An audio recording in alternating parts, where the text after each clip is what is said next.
Adapun rangkuman materinya itu yang pertama adalah mengenai materi dan energi. Selanjutnya adalah sistem periodik unsur, ikatan ion, ikatan kovalen, ikatan hidrogen dan ikatan logam, dan yang terakhir adalah mengenai ikatan van der Waals. Baiklah, yang pertama adalah mengenai materi dan energi. Materi adalah apa saja yang mempunyai massa dan menempati suatu ruang, baik yang berbentuk padat, cair, atau gas. Klasifikasi materi yang pertama, setiap materi merupakan zat murni atau campuran. Yang kedua, suatu materi yang berupa zat adalah unsur dan senyawa. Bila materi berupa campuran, maka materi ini akan bersifat homogen dan heterogen.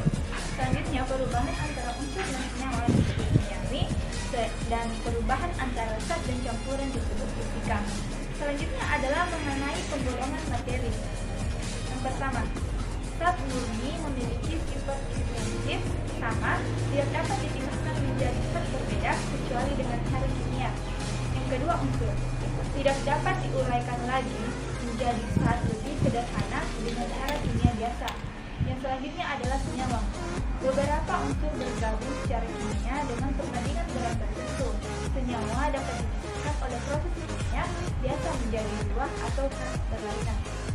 Selanjutnya adalah mengenai energi. Energi adalah kemampuan melakukan usaha. Suatu objek memiliki energi jika dapat menyebabkan perubahan sesuatu. Energi berubah dari suatu bentuk ke bentuk yang berbeda. Bentuk energi yang pertama adalah energi mekanik, yaitu energi kinetik dan energi potensial. Selanjutnya energi panas, selanjutnya energi listrik, energi magnetik, energi kimia, energi bunyi atau getaran, energi nuklir dan energi matahari dan lain-lain. Selanjutnya adalah mengenai hukum kekekalan energi. Energi tidak dapat diciptakan dan tidak dapat dimusnahkan. Energi dapat berubah bentuk satu ke bentuk yang lainnya. Contohnya adalah energi mekanik berubah menjadi energi listrik berubah menjadi energi bunyi, dan energi kimia berubah menjadi energi listrik. Selanjutnya adalah energi potensial. Energi potensial dirumuskan dengan rumus EP sama dengan mGh, di mana EP adalah energi potensial, M massa benda, dan G adalah percepatan transitasi, dan H adalah ketinggian. Energi kinetik sama dengan EK per 2 MP, M sama dengan massa benda, dan P adalah kecepatan benda. Selanjutnya adalah energi panas, W mc delta T. M adalah massa benda dan C adalah jenis kalor. Baiklah, selanjutnya adalah mengenai sistem periodik unsur. Yang pertama adalah mengenai perkembangan sistem periodik unsur. Perkembangan sistem periodik unsur dimulai dengan pengelompokan oleh Anthony Lavoisier. Perkembangan sistem periodik unsur diawali pada tahun 1789. Pada tahun itu, Lavoisier berhasil mengelompokkan 33 jenis unsur berdasarkan sifat kimianya, seperti gas, tanah, logam, dan non-logam. Selanjutnya adalah pengelompokan unsur triade Dobereiner. Pada tahun 1817, seorang kimiawan asal Jerman, Johann Wolfgang Dobereiner, berhasil mengelompokkan unsur-unsur berdasarkan kenaikan massa dan kesamaan sifatnya. Selanjutnya adalah pengelompokan unsur Octave Newland. Pada tahun 1864, seorang kimiawan asal Inggris, John Newland, berhasil mengelompokkan unsur berdasarkan kenaikan massa atom relatif. Keunikan sifat yang seperti itulah kemudian disebut hukum Octave. Kelemahan dari pengelompokan oleh Newland ini adalah hanya berlaku untuk unsur bermassa atom kecil. Selanjutnya adalah tabel periodik unsur Mendeleev. Mendeleev menyimpulkan bahwa susunan unsur berdasarkan kenaikan massa atomnya akan menghasilkan perulangan sifat secara periodik. Dan selanjutnya adalah sistem periodik unsur modern atau tabel periodik unsur yang sekarang kita gunakan. Pada tahun 1914, Henry Moseley menyatakan bahwa sifat dasar atom itu terletak pada nomor atomnya, bukan nomor massanya. Dari serangkaian penelitian yang ia lakukan, Henry Moseley berhasil memperbarui tabel periodik unsur yang digagas oleh Mendeleev. Tabel periodik unsur milik Moseley terdiri dari dua jalur, yaitu jalur mendatar disebut periode dan jalur tegak disebut golongan. Selanjutnya adalah sifat periodik unsur. Yang pertama adalah jari-jari atom. Jari-jari atom merupakan jarak antara inti atom dan kulit terluarnya. Ketentuan yang berkaitan dengan jari-jari atom adalah sebagai berikut. Dalam satu golongan, semakin ke bawah jari-jari atomnya semakin besar. Dalam suatu periode, semakin ke kanan jari-jari atomnya semakin kecil. Selanjutnya adalah energi ionisasi. Energi ionisasi adalah energi yang dibutuhkan untuk melepaskan satu elektron pada atom netral dalam bentuk gas. Dalam satu periode, semakin ke kanan, energi ionisasi akan semakin besar. Sementara itu, dalam suatu golongan, semakin ke bawah, energi ionisasi semakin kecil. Namun, ketentuan tersebut tidak berlaku untuk unsur periode seperti Mg, Al, P, dan S. Selanjutnya adalah afinitas elektron. Afinitas elektron adalah energi yang dilepaskan oleh atom gas untuk berubah menjadi ion negatif. Dalam suatu periode, semakin ke kanan afinitas elektron semakin besar. Dalam satu golongan, semakin ke bawah afinitas elektron semakin kecil. Selanjutnya adalah keelektronegatifan. Keelektronegatifan adalah kecenderungan suatu atom untuk menarik elektron. Dalam suatu periode, semakin ke kanan keelektronegatifannya semakin besar. Dalam suatu golongan, semakin ke bawah keelektronegatifannya semakin kecil. Selanjutnya adalah mengenai ikatan ion.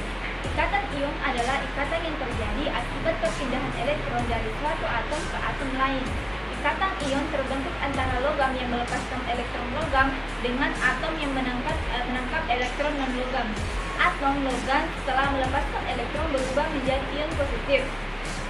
Sementara penamaan senyawa ion, nama logam selalu datang pertama dan nama non-logam datang kedua. Misalnya dalam kasus natrium klorida NaCl, natrium adalah logam sedangkan klorida adalah non-logam. Contoh ikatan ion. Contoh yang paling umum dari ikatan ion adalah pembentukan natrium klorida, di mana dua atom natrium menggabungkan dengan atom klorida, yaitu NaCl. Baiklah, selanjutnya adalah mengenai ikatan kovalen. Ikatan kovalen adalah ikatan yang terjadi akibat pemakaian pasangan elektron secara bersama-sama oleh dua atom. Ikatan kovalen terbentuk di antara dua atom yang sama-sama ingin menangkap elektron.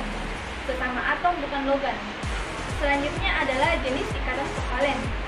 Berdasarkan pembentukannya, ikatan kovalen dibagi menjadi dua, yaitu yang pertama ikatan kovalen tunggal. Ikatan kovalen tunggal yaitu ikatan kovalen yang memiliki satu pasangan PEI. Yang kedua adalah ikatan kovalen rangkap dua. Ikatan kovalen rangkap dua yaitu ikatan kovalen yang memiliki dua pasangan PEI. Selanjutnya ikatan kovalen rangkap tiga. Ikatan kovalen rangkap tiga yaitu ikatan kovalen yang memiliki tiga pasang PEI. Pengelompokan ikatan kovalen berdasarkan polarisasi ada yang pertama, ikatan kovalen polar. Ikatan kovalen polar adalah ikatan kovalen yang PEI-nya cenderung tertarik ke salah satu atom yang berikatan. Kepolaran suatu ikatan kovalen ditentukan oleh keelektronegatifan suatu unsur. Yang selanjutnya adalah ikatan kovalen nonpolar. Ikatan kovalen nonpolar yaitu ikatan kovalen yang PEI-nya terikat sama kuat ke arah atom-atom yang berikatan.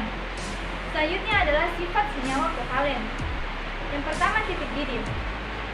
Pada umumnya, senyawa kovalen mempunyai titik didih yang rendah, rata-rata di bawah suhu 200 derajat Celcius.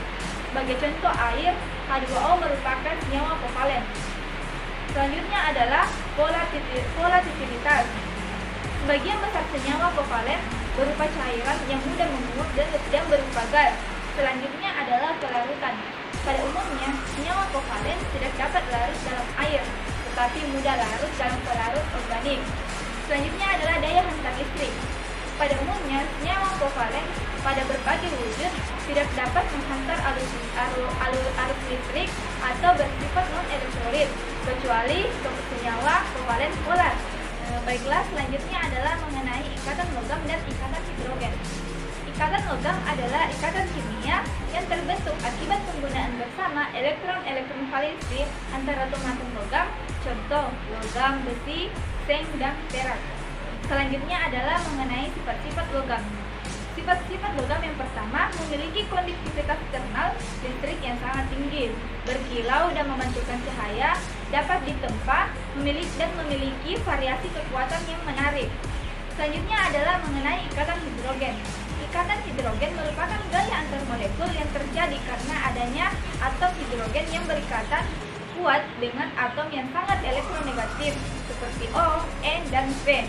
Terdapat dua jenis ikatan hidrogen, yaitu ikatan hidrogen antar molekul dan ikatan hidrogen intramolekul. Ikatan hidrogen antar molekul terjadi ketika atom H yang berikatan dengan atom yang sangat elektronegatif tertarik pada atom yang sangat elektronegatif yang lupa berikatan dengan atom A, tetapi pada molekul yang berbeda, sedangkan ikatan hidrogen intramolekul terjadi dalam suatu molekul yang sama. Selanjutnya adalah mengenai contoh ikatan hidrogen. Yang pertama, ikatan hidrogen antara atom H dengan atom O. Contoh ikatan hidrogen pada H2O, di mana atom H dari suatu molekul H2O akan berinteraksi dengan atom O dari molekul H2O yang berbeda. Selanjutnya, ikatan hidrogen dengan atom H dan atom N.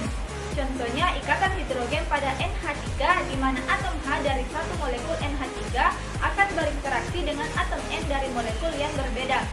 Selanjutnya, ikatan hidrogen antara atom H dan atom F. Contohnya, ikatan hidrogen pada Hb, di mana atom H dari suatu molekul Hb akan berinteraksi dengan atom F dari molekul yang berbeda. Baiklah, selanjutnya materi yang terakhir adalah mengenai ikatan van der Waals. Gaya van der Waals dalam ilmu kimia merujuk pada salah satu jenis gaya antara molekul. Istilah ini pada awalnya merujuk pada semua jenis gaya antar molekul dan hingga saat ini masih kadang digunakan dalam pengertian tersebut. Tetapi saat ini lebih umum merujuk pada gaya-gaya yang timbul dari polarisasi molekul menjadi dipol. Interaksi van der Waals teramati pada gas mulia yang amat stabil dan cenderung tak berinteraksi. Hal ini menjelaskan sulitnya gas mulia untuk mengembun. Tetapi makin besar ukuran suatu gas mulia, makin banyak elektronnya, makin mudah gas tersebut berubah menjadi cairan. Gaya van der Waals adalah gaya tarik di antara atom atau molekul. Gaya ini jauh lebih lemah dibandingkan gaya yang timbul karena ikatan valensi dan besarnya ialah 10-7 kali jarak antara atom-atom atau molekul-molekul. Gaya ini menyebabkan sifat tak ideal pada gas dan menimbulkan energi fisi pada kristal molekuler.